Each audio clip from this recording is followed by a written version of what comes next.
Start करें अभी? हाँ तो आप दोबारा करें, पेज वॉज ना पॉलिटिक्स। आज मैंने आपके सेक्शन को जो है ग्रामर नॉन ग्रामर के सेक्शन में जब डिसाइड कर रहा था तो सोचा कि टॉपिक कभी कभी ऐसा आसान होता है कि 80% टॉपिक के कंटेंट हमें पता होते हैं और 20% जो नहीं पता होता है वो हम उसको नज़रअंदाज कर देते हैं, किसी कारण से कर देते हैं।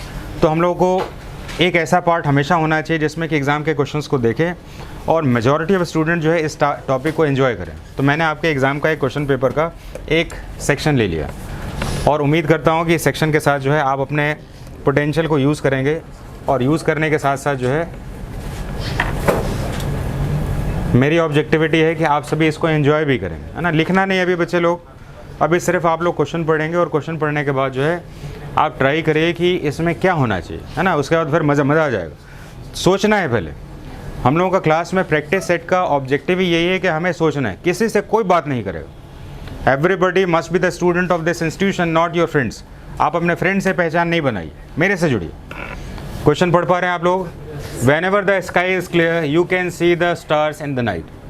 क्वेश्चन पढ़िए और मेरे को बताइए कि ये सही है, गलत है तो क्यों, सही है तो क्यों। ट्राई कर सकते हैं इसमें, बहुत अच्छा क्वेश्चन है और ये ट्राई करने से आपके अंदर का अवेयरनेस बढ़ेगा, है ना, मज़ा आ जाएगा। सभी लोग ट्राई कर सकते हैं, हाथ खड़ा करना है इसमें। कोशिश करिए, पूछेंगे नहीं आपसे, कोशिश करके बताइए कि मैं ट्राई कर सकता हूँ। ठीक है, डिस्क्राइब करें इसको। चलिए अब मैं आपको बता रहा हूँ, बहुत अच्छा क्वेश्चन। अच्छा एग्जाम में होगा तो अच्छा ही होगा ना। इसमें एग्जाम में पूछा क्या क्वेश्चन है, इसमें तो कोई शक नहीं होना चाहिए। चलिए काम करते हैं, ऐसे क्वेश्चन जब आते हैं एग्जाम में, जो क्वेश्चंस आते हैं तो हमारा पढ़ा हुआ सिलेबस जो है, एक सिलेबस जो होता है ना, वो कभी भी ग्रामर के एक पार्ट से रिलेटेड नहीं होता। अच्छा आप मुझे कोई एक छोटा सेंटेंस बता सकते हैं क्या? एग्जाम्पल बताइए, कोई छोटा सा सेंटेंस बताइए। ही इज़ रीडिंग कह सकते हैं, ठीक है, क्योंकि आप लोग पढ़ रहे हैं ना इसमें।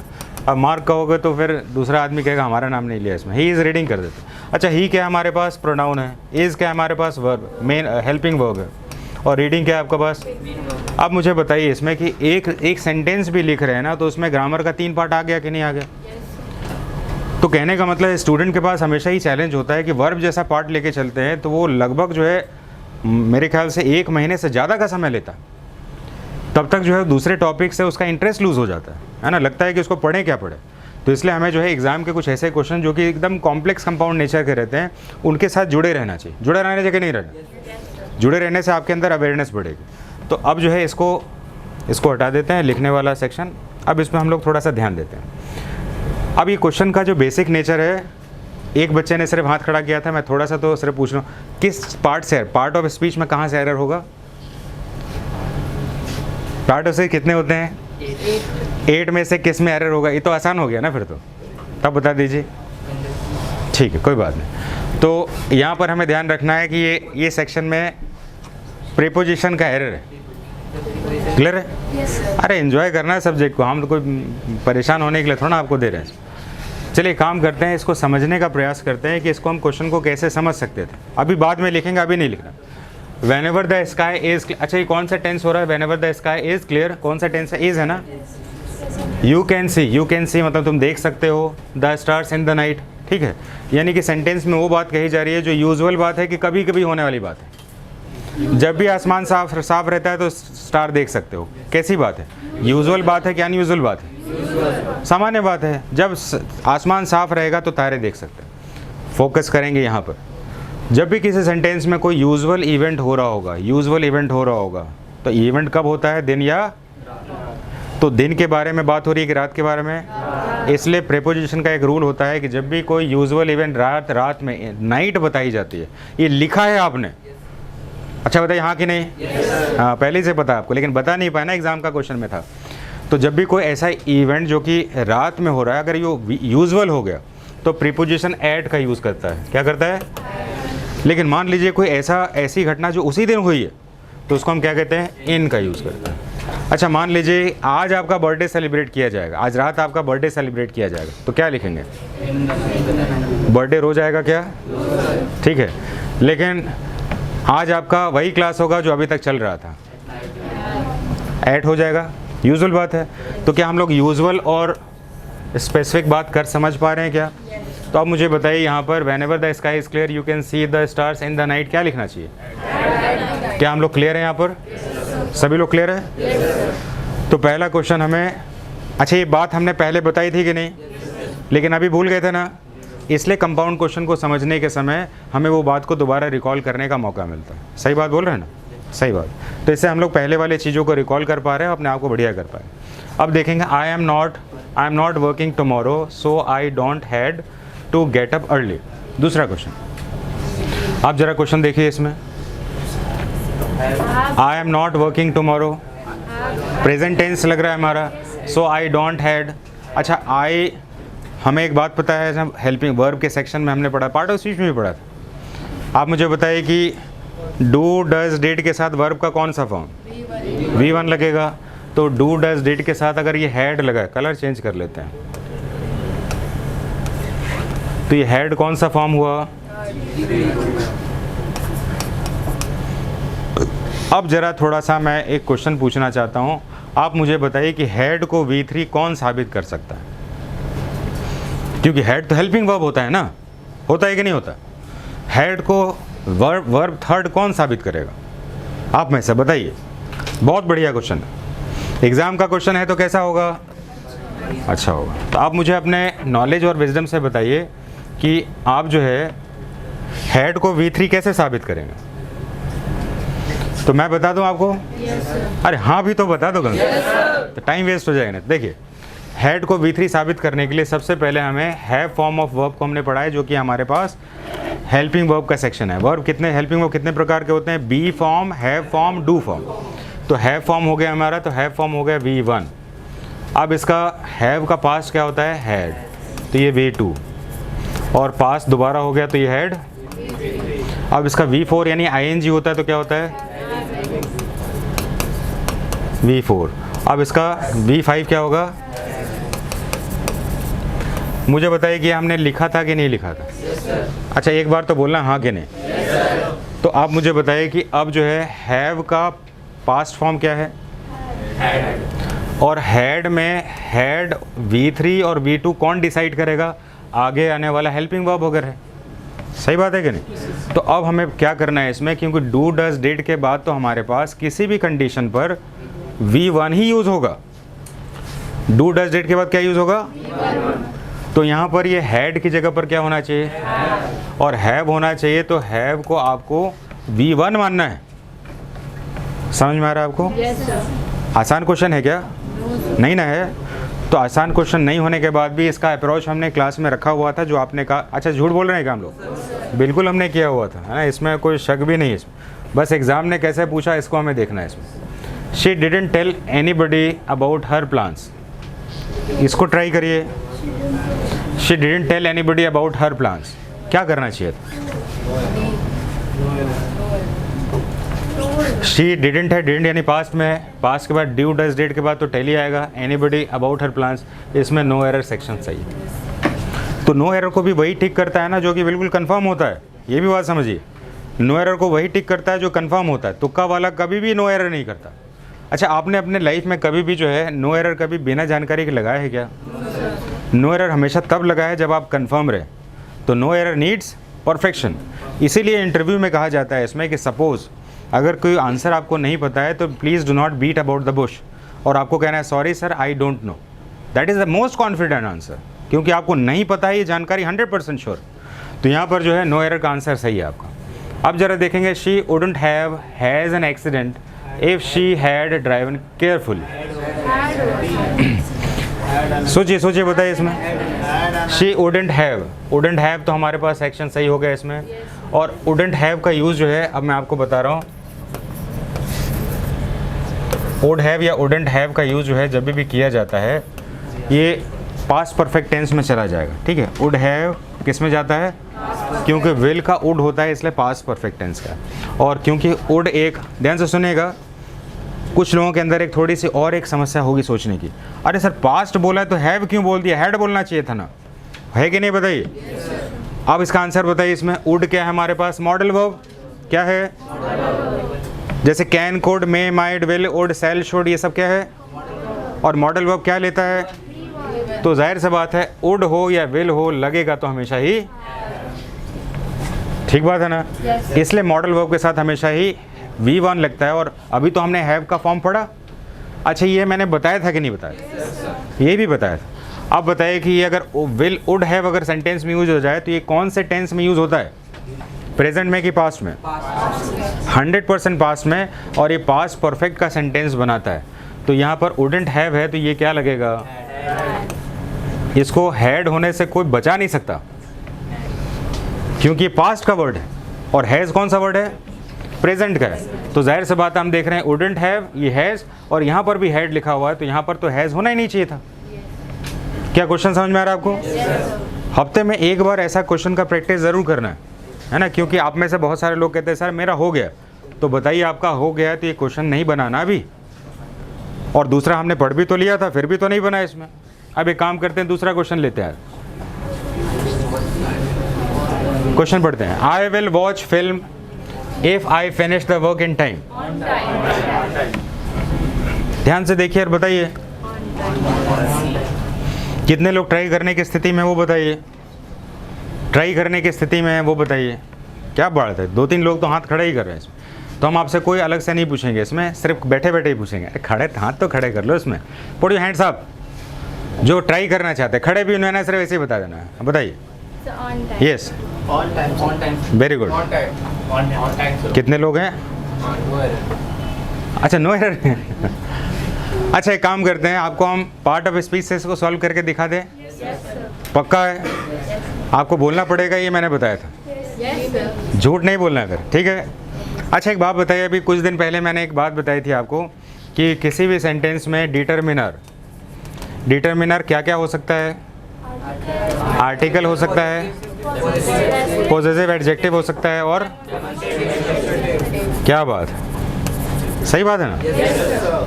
और ये यूज़ कहाँ पर होते हैं? आर्टिकल कहाँ यूज़ होता है?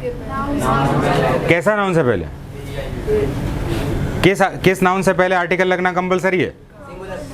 कौन सा नाउन से पहले? अच्छा, बोलोगे ही इज़ बॉय तो चलेगा? क्यों नहीं चलेगा? क्योंकि नाउन सिंगुलर होगा तो? पढ़िए अब सेंटेंस जल्दी से। सेंटेंस पढ़िए जल्दी से पढ़िए sentence. I will watch film. अब बताइए फिल्म क्या है? अरे फिल्म क्या है ये बताओ। सिंगुलर है कि नहीं है? क्योंकि फिल्म का प्लूरल होता है कि नहीं होता? और ये अगर कॉमन नाउन है और सिंगुलर भी है तो आर्टिकल लगना चाहिए था कि नहीं लगना चाहिए? आपने पूरा टॉपिक पढ़ लिया, आप कह रहे सर हमारा तो पढ़ लिया गया, और बताइए आप पूरे मिलकर क्वेश्चन को नहीं सॉल्व कर पा रहे, तो क्रेडिट हमारा ही तो होगा। ये बताया था कि नहीं बताया?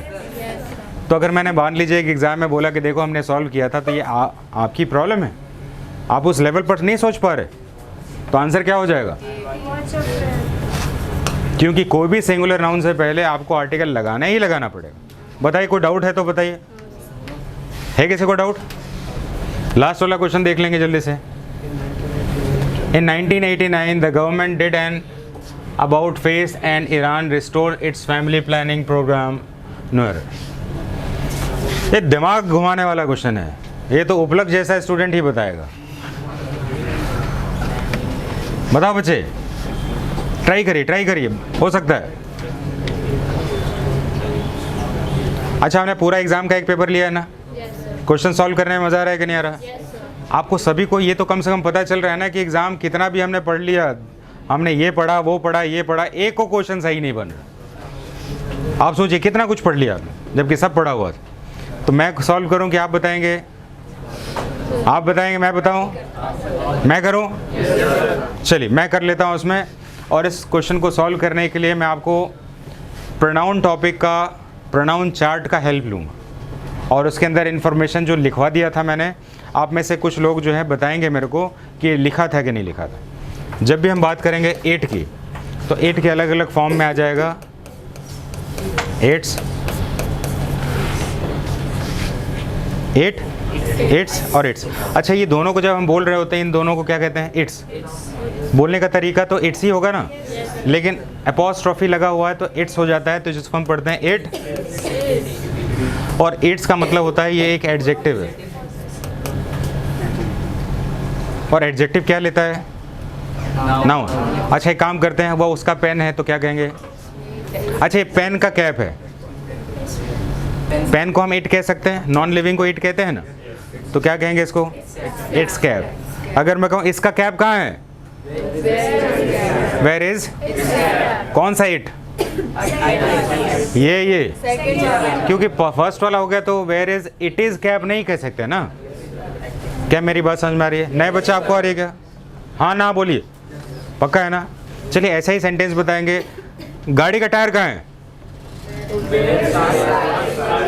और इसका टायर कहाँ है? इट्स कौन सा? IT। इसका मतलब क्या हुआ? पोजेसिव, यानी कि ये नाउन का डिमांड करेगा, क्योंकि इट्स का मतलब क्या होता है? पोजेसिव। जैसे it's pen, it's cap, it's और क्या स्क्रू बोल्ट आप निकाल देते हैं पेन से, तो मैं कहूँ इट्स बोल्ट। हीज नहीं बोल रहे हैं, इट्स बोल रहे हैं, तो हाँ तुम उसको भी नॉन लिविंग बना दो उसको। क्या हम लोग इट के तीनों फॉर्म पढ़ पा रहे हैं? इट तो अपने आप में हो गया, नॉन लिविंग के लिए जनरली यूज़ होता है, सही बात। लेकिन इट्स और इट्स में समस्या क्या आती है हमारे पास? अच्छा ये प्रोनाउन के चार्ट में था कि नहीं था? अच्छा इट का कौन सा फॉर्मेट नहीं होता प्रोनाउन के चार्ट में? बताइए, इट के फॉर्मेट में कौन सा फॉर्मेट नहीं होता प्रोनाउन का चार्ट में? इसका पॉजिटिव प्रोनाउन नहीं होता, इट का पॉजिटिव प्रोनाउन नहीं होता, क्योंकि प्रोनाउन अगर हो गया वो तो बिना किसी नाउन के यूज़ हो जाएगा। तो आप सोचिए कि अगर मैं कहूँ दिस इज इट्स, ये सेंटेंस नहीं बन सकता, लेकिन मैं कह सकता हूँ दिस इज इट का ही यूज़ करना है। This is it's cap. Pen का कैप गुम हो जाता है ना जनरली, तो दिस इज इट्स कैप। लेकिन दिस इज इट्स यूज़ नहीं होगा। क्यों नहीं होगा? क्योंकि ये प्रोनाउन नहीं बन सकता, ये सिर्फ एडजेक्टिव ही बनेगा। तो ग्रामर के क्वेश्चन समझ में आ गया आपको? इस तरीके से अगर आपको डेफिनेट रूल पढ़ना है तो क्लास में लिखे हुए सारे रूल्स को बहुत ध्यान से पढ़ना है। अब मैं आपको इसको लिखवाना शुरू करता हूँ। अब आप जल्दी से लिखेंगे आज का हमारा प्रैक्टिस सेशन। सभी लोग हेडिंग बनाएंगे प्रैक्टिस सेशन, और आप पूरी क्लास में सभी लोग बिल्कुल न्यूट्रल से स्टार्ट कर रहे हैं, यानी सभी लोग सीख रहे हैं।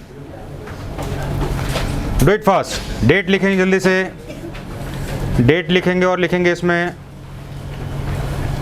प्रैक्टिस क्वेश्चंस या एग्जाम क्वेश्चंस लिख सकते हैं। Practice questions, exam questions. आपको क्वेश्चन का स्टैंडर्ड कैसा लगा?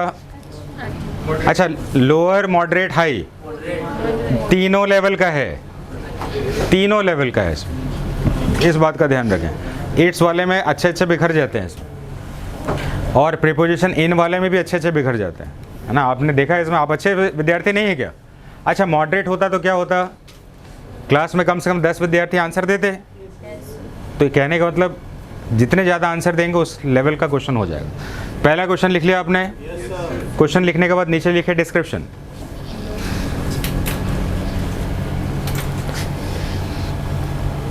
When in the night is used, दो स्टेटमेंट में लिखेंगे इसको। When in the night is used,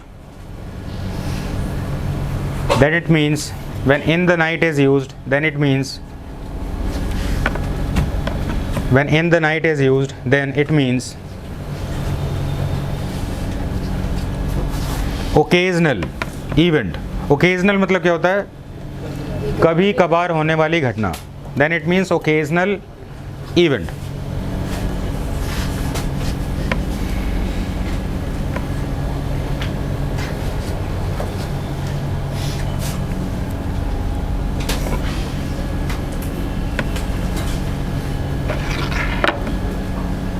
तो एक सेंटेंस लिख के जरा समझने का प्रयास करते हैं कैसे बन सकता है।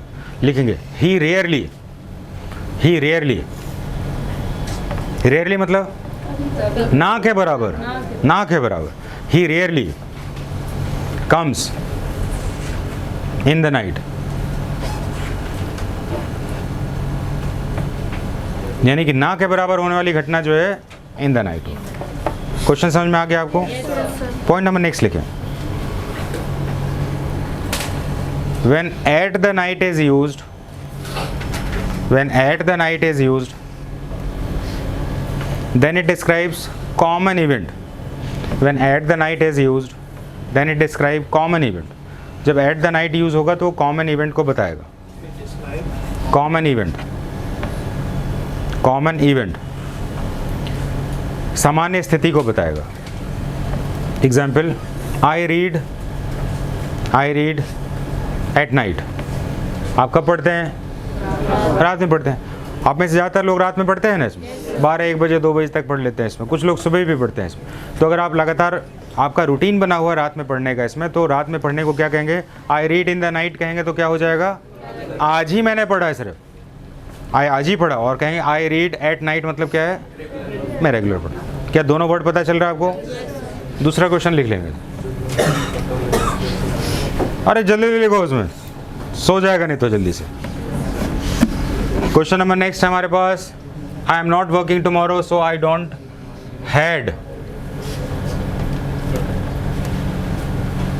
so I don't had to get up early।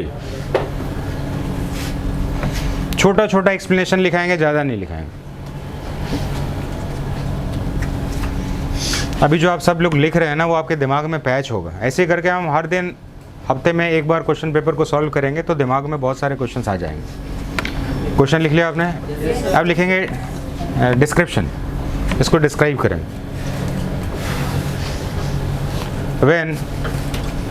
when do does did, when do does did is used in the sentence, comma comma में लेके चलेंगे।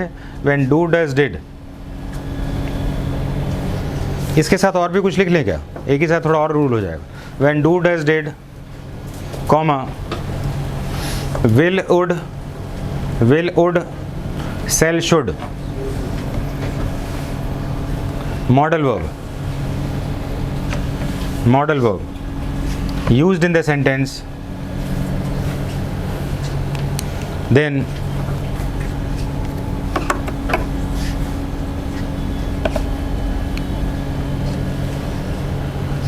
it always used with V1, तो हमेशा ये V1 के साथ यूज़ होगा। it always used with V1, तब इसका प्रयोग हमेशा ही V1 के साथ होना चाहिए। then it always used with V1, तभी V1 के साथ या verb 1 के साथ यूज़ होगा। थोड़ा सा एक एग्जाम्पल लिखेंगे ताकि पता चल जाए। जैसे डू ले सकते हैं, और क्या ले सकते हैं? विल ले सकते हैं प्लस V1। तो एक एग्जाम्पल लिख लेते हैं। क्या लिखेंगे? आई विल क्या? आई विल पास, ठीक है। दूसरा लिखेंगे आई विल, अच्छा विल की जगह कुछ और लिख लेते हैं, वुड लिखें या कुछ और, आई शैल। डू भी लिख सकते हैं। अब मुंह खोल रहा है, जल्दी से बताओ आगे वर्ब क्या लिखें, क्या करना चाहते हो? अरे दूसरे को मत देखो, प्ले लिख दो, प्ले लिख दो, काम हो जाएगा। प्ले का पास्ट क्या होता है? प्लेड होता है ना, तो यहाँ पर V1 ही यूज़ होगा। तो इसलिए डू डज डेड और जब भी यूज़ होता है हमेशा ये V1 के साथ ही यूज़ होगा। फास्ट चलेंगे थोड़ा सा, नेक्स्ट सेंटेंस देखेंगे। अच्छा इसमें गलती नहीं है तो इसको छोड़ देंगे। नेक्स्ट आइए जल्दी से, आप फास्ट नहीं चल रहे इसमें, आपके लेट लिखने से बहुत सारा क्वेश्चन नहीं हो पाया।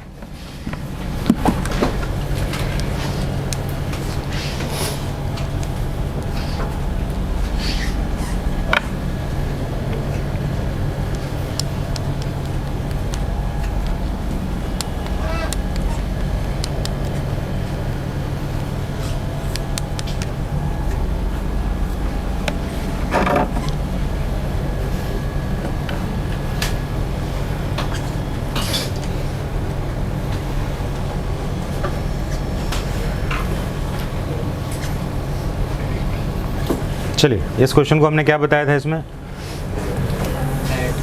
वुड हैव, जब भी किसी सेंटेंस में वुड हैव यूज़ होगा तो उसके साथ V3 ही लगेगा।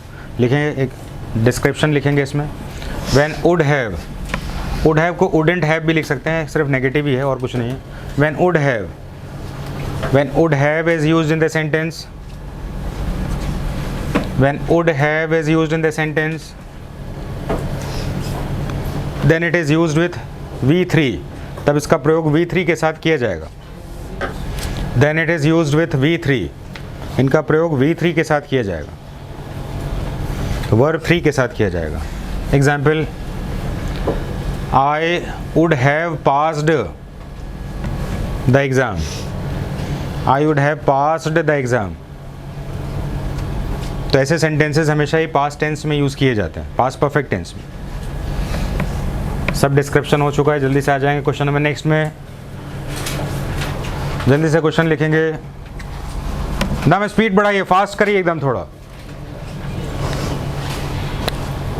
Question number next. अभी आने वाला आप लोगों का जो एग्ज़ाम है ना, मैं ऐसा उम्मीद कर रहा हूँ कि अगर हमारे पास आप लोग एक टीम में आ जाएंगे ना, तो मैं आपको ऐसा प्रैक्टिस कराने वाला हूँ, सारे सब्जेक्ट का कराने वाला हूँ। बस ये है आपके पास एक कमिटमेंट होना चाहिए कि हम पूरा अटेंड करेंगे। ये नहीं कि आज छुट्टी तो बीमार हो गए तो पैर दर्द सर दर्द फलाना ढिमका, वैसा वाला नहीं।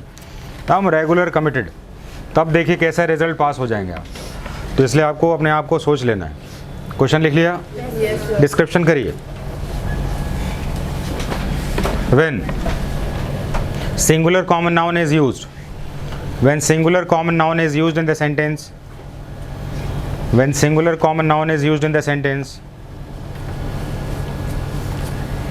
Singular common noun is used in the sentence, bracket में क्या लिख सकता है सिंगुलर कॉमन नाउन का, बॉय गर्ल टीचर, ऐसा लिख लीजिए। कुछ लोगों को सिंगुलर कॉमन नाउन समझने में प्रॉब्लम होगा। When singular common noun is used in the sentence, boy girl teacher, ख़त्म। इतने ही लोग हैं इधर पे, फिर बाहर नहीं जाएंगे फिर, है कि नहीं? और कोई है क्या? स्टूडेंट भी तो है, स्टूडेंट भी लिख सकते थे, लेकिन आप लोग सब ऐसे लिख सकते। Is used in the sentence, then article should be used, तब आर्टिकल का प्रयोग करना ज़रूरी है। Then article should be used, be used, article should be used. Example लिखेंगे, I watch film, I watch film, तो मैं फिल्म देखता हूँ नहीं होगा, मैं एक फिल्म देखता हूँ होगा, आई वॉच ए फिल्म होगा। एक दूसरा सेंटेंस जल्दी से बना के आप सही करेंगे। क्या आप लोग स्पीड पे चल पा रहे हैं क्या? हाँ, पीछे नहीं देख रहा, आगे दिख रहा है मेरे को। दूसरा सेंटेंस लिखेंगे इसमें, I M student, I am student, तो लिखेंगे आई एम ए स्टूडेंट। तो इस तरीके से एरर वाला क्वेश्चन बनेगा। अरे तुम्हारा बन रहा है कि नहीं बन रहा है? हाँ पक्का है ना, इसलिए बोल रहे हैं आगे बैठना है। नए बच्चों को तो आगे बैठना चाहिए इसमें। चॉइस में आता है, इतना लेट घूम के आता है इसमें, कोई तरीका है इसमें? एक हफ्ते एक महीने तक आगे बैठो। तो आप लोग जो है अब जल्दी से वाला क्वेश्चन भी बना लीजिए, जल्दी से क्वेश्चन लिखिए।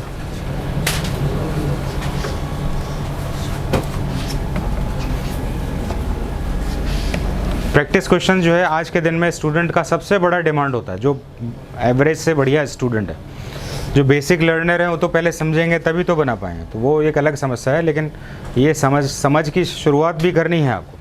क्वेश्चन लिख लिया आपने? Yes, sir. तो क्वेश्चन लिखने के बाद लिखेंगे डिस्क्रिप्शन। इसको डिस्क्रिप्शन लिखेंगे,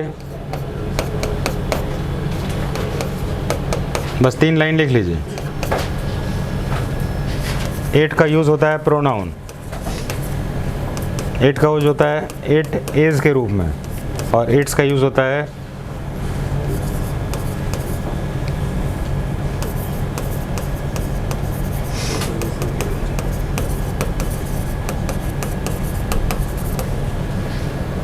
तो इट और इट्स में क्या अंतर है? तो इट और इट्स में अंतर क्या है? इसमें इट एक प्रोनाउन है जो कि इंडिपेंडेंट सब्जेक्ट होता है, जबकि इट्स जो होता है वो पॉजिटिव एडजेक्टिव के रूप में काम करता है।